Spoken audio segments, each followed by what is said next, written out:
Okay, so let's go ahead and pick up where we left off in the previous video.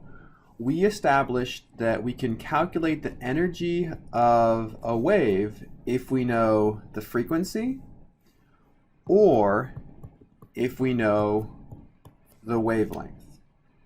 Okay, so in both of these calculations, in both these equations, we see Planck's constant, and it's 6.626 times 10 to the minus 34th, and the units for Planck's constant are joules times second. And if we have the wavelength, we also need to know the speed of light, and this is 2.998 times 10 to the 8th, and the units here are meters per second, or meters times second to the negative 1. Okay, so let's go ahead and practice using these two equations to calculate the energy of a wave. So let's say, for example, that we know a wave has a wavelength of 470 nanometers. Okay, and nanometers is definitely the common unit for wavelength when we're dealing with light. And the reason for that is that this tends to be in the visible wavelength, or the range of wavelengths that we commonly think about.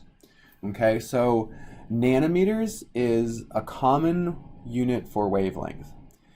All right, so when we look at our equation here, energy equals Planck's constant times the speed of light divided by a wavelength. Let's first focus in on units and figure out what unit we need our wavelength to be in. So H is Planck's constant. This is joules times seconds. The speed of light is meters per second. So this is meters divided by second. Okay, and now we want to divide this by our wavelength such that our energy ends up being in the unit of joules. Joules is the unit of energy. Okay, so if we track our units here, we have seconds that cancel. We have joules on the top here, which is what we want to be left with. So we need to cancel out meters, meaning we need our wavelength to have the unit of meter. That way it cancels out. So this means we need to convert our wavelength to meter. So as we've seen before, 470 nanometers, we want to cancel out nanometers and be left with meters. So 1 nanometer, perhaps you remember this is 10 to the minus 9th.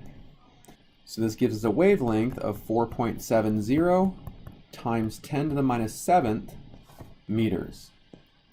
We're now able to go ahead and plug these values into our equation. The energy of this wave is equal to Planck's constant, 6.626 times 10 to the minus 34th joule seconds, times our speed of light, which is 2.998 times 10 to the 8th meters per second, divided by our wavelength, now in meters, of 4.70 times 10 to the minus 7th meters. Just to verify, meters cancel and seconds cancel, so our unit is going to end up being in joules.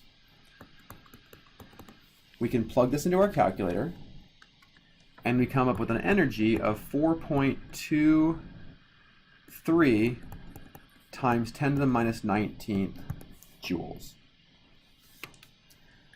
Okay, let's try to calculate the frequency of this wave. Okay, so this requires us to use our second equation, which was energy equals Planck's constant times the frequency. Okay, so our energy is 4.23 times 10 to the minus 19th joules. Planck's constant is 6.626 times 10 to the minus 34th. This is in joule seconds, and we take this times our frequency.